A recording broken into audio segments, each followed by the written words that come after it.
Canal al que tenéis que suscribirse, darle like y dar a la campanilla para recibir todos nuestros nuevos estrenos y nuestros nuevos vídeos. Gestory, Gestoría YouTube, suscribirse. La Seguridad Social quiere permitir a más autónomos aplazar sus deudas con la tesorería. Permitiría devolver deudas por debajo de los 2.368 euros. El Ministerio de Inclusión, Seguridad Social y Migraciones ha planteado reducir la cuantía mínima para aplazar deudas con la tesorería en el marco de las negociaciones del diálogo social.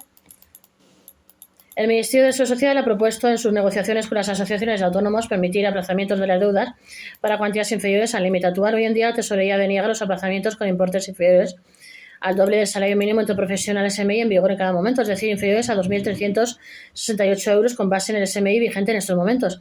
Según el documento que la Seguridad Social elevó a las asociaciones de autónomos y a los agentes sociales en la última reunión de la Mesa del Diálogo Social, una de las líneas de actuación propuestas por el Ministerio consiste en valorar la posibilidad de conceder los aplazamientos, aun cuando se trate de cantidades muy pequeñas.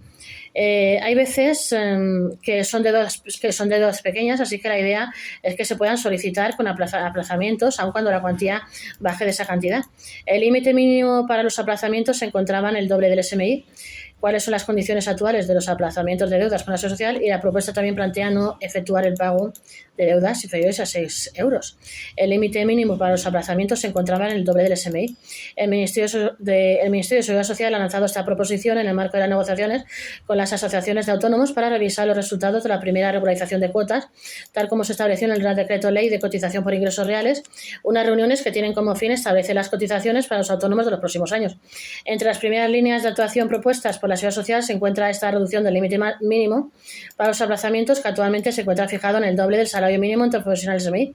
Desde el Ministerio, la rebaja se justificaría por las subidas del salario mínimo en los últimos años. Estas han elevado, por tanto, el tope de la cuantía mínima para poder realizar los aplazamientos, dificultando la devolución de la deuda en estos casos. Está vetado para aquellas cuantías que no superan 2 veces el salario mínimo que ha crecido. Si esta medida propuesta por la Seguridad Social saliera adelante, se aplicaría a cualquier deudor, incluidos los autónomos, y en el caso de estos últimos en concreto, la aplicación incluiría los aplazamientos para el pago de los importes resultantes del proceso de regularización de cuotas.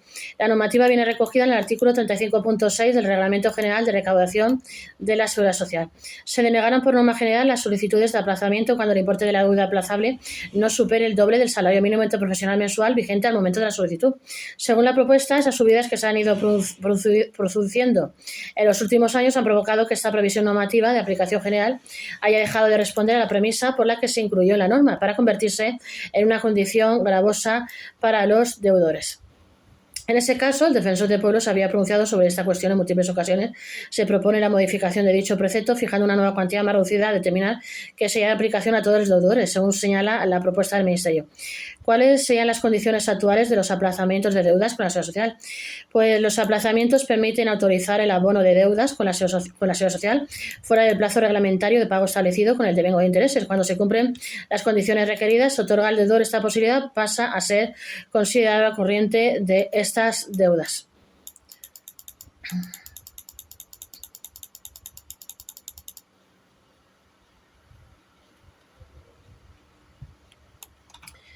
Bueno, aclarado. Además, estos aplazamientos no se producirán por periodos superiores a 5 años ni permiten aplazar cualquier tipo de deuda. En particular, las deudas que son susceptibles de aplazamiento son las siguientes: cualquier deuda de la Seguridad Social, ya sean cuotas, recursos de distinta naturaleza, a cuotas o recargos sobre los anteriores. Los recargos sobre prestaciones económicas debidas a accidentes de trabajo y enfermedades profesionales originados por falta de medidas de seguridad e higiene en el trabajo solo pueden aplazarse cuando se garantizan íntegramente en Cunaval. Sin embargo, no es posible aplazar las cuotas de accidentes de trabajo y enfermedades profesionales ni las aportaciones de los trabajadores por cuenta ajena o similares. La propuesta también plantea no efectuar el pago de deudas inferiores a 6 euros. En la misma línea, el Ministerio también ha planteado la posibilidad de facilitar que se den por saldadas los importes que haya que regularizar y sean de muy baja cuantía para no tener que tramitar documento de pago alguno en estos supuestos. En muchas ocasiones, las diferencias resultantes del proceso de regularización, bien en cuanto a diferencias a ingresar o a derecho a devolución, son de escaso importe. Esto supone inconvenientes para el autónomo, que a veces ve cómo se le reclaman importes insignificantes así como un coste de gestión. De esta forma, la propuesta establece que si las diferencias a ingresar por el autónomo se encuentran por un importe mínimo de menos de 6 euros, se propone regular la consideración de saldadas para estas obligaciones derivadas del proceso de regularización. Es decir, que se permita no emitir documento de pago. Aunque sí se tendrán en cuenta estas pequeñas diferencias a la hora de recalcular las bases de cotización, la consideración de saldadas de estas pequeñas cuantías para ahorrar los costes de gestión no tendrá efectos en los posteriores recálculos que se realicen por cambio de base o de otros datos, ya que en dichos recálculos deben incorporarse estas diferencias mínimas del propio proceso de regularización. En todo caso, para no exigir esos importes, sería necesario modificar la orden TAS/1562/2005, así como estudiar la posibilidad de que no se realicen devoluciones por debajo del importe según avanza este documento. Aclarado este tema, nos vamos a otro. La ministra de Trabajo reunió esta semana a la mesa que decidirá cuánto tendría que subir el salario mínimo interprofesional en 2026. Hay un incremento mínimo que se estaría planteando. Activada, repito, la mesa que decidirá el nuevo salario mínimo interprofesional para las pymes en 2026. Esta es la subida mínima que plantean. Activada la mesa que decidirá el nuevo SMI para las pymes en 2026, esta es la subida mínima que plantean. Repetimos. Quieren alcanzar al menos el 60% del sueldo medio. La ministra de Trabajo reunió esta semana la mesa que decidirá cuánto tendría que subir el salario mínimo interprofesional en 2026.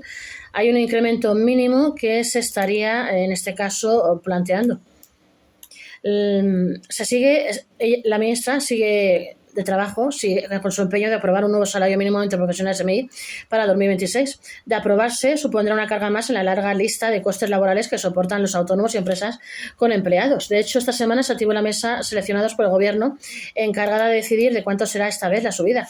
Una vez más, y como ya es costumbre en los últimos años, la ministra de Trabajo intentará sacar adelante con toda probabilidad, sin el apoyo de la patronal, una nueva subida del salario mínimo que tienen que pagar los negocios a sus empleados, incremento que ya se sitúa en 2025 en 16.576 euros al año.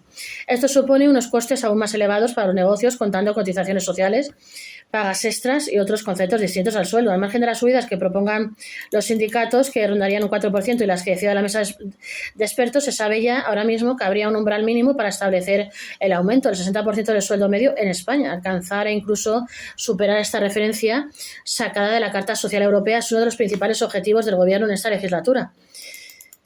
¿Cuál es la próxima subida del SMI para las pymes y que estarían planteando Díaz y su mesa de expertos?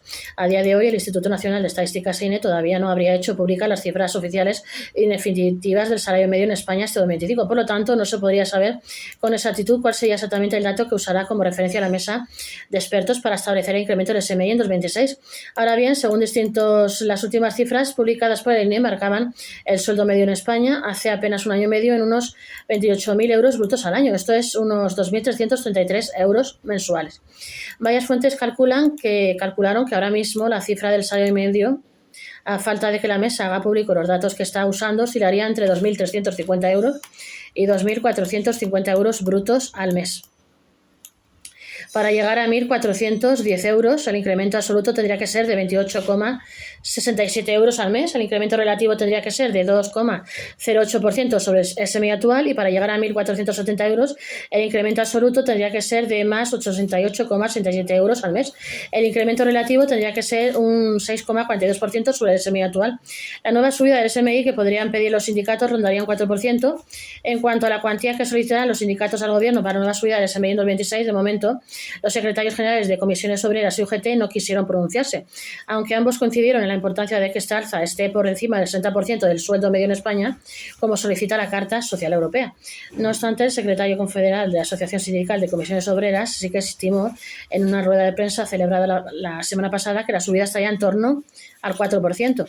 Las subidas de estos últimos años han incrementado el SMI en más de un 60%, el SMI desde 2018 hasta llegar a los 16.576 euros anuales actuales. De hecho, a día de hoy, la mayoría de los aumentos que se han llevado a cabo han oscilado entre un 3% y un 7% de media. También se quiere prohibir que los negocios compensen la subida del SMI con complementos. Además, y como ya avanzamos, los sindicatos, comisiones obreras y UGT han anunciado que en la próxima negociación del salario mínimo interprofesional SMI propondrán impedir que las empresas utilicen pluses o complementos para absorber el incremento, es decir, que la subida repercuta directamente en el salario base. Hasta ahora, gracias al principio de compensación y absorción alabado por varias sentencias del Tribunal Supremo desde 2022, los autónomos empresarios pueden sumar conceptos salariales como antigüedad, plus de responsabilidad, pagas extra, productividad o comisiones para alcanzar el mínimo legal sin necesidad de elevar la nómina base. La nueva postura sindical busca modificar esta regla de modo que el SMI se compute únicamente sobre el salario base y no sobre el conjunto de retribuciones. Esto supondría un incremento adicional para miles de autónomos con empleados que tendrían que autorizar las nóminas sin posibilidad de compensarlo con otros pluses. La intención del Gobierno es cerrar el acuerdo antes de diciembre para que la nueva cuantía entre en vigor en enero de 2026.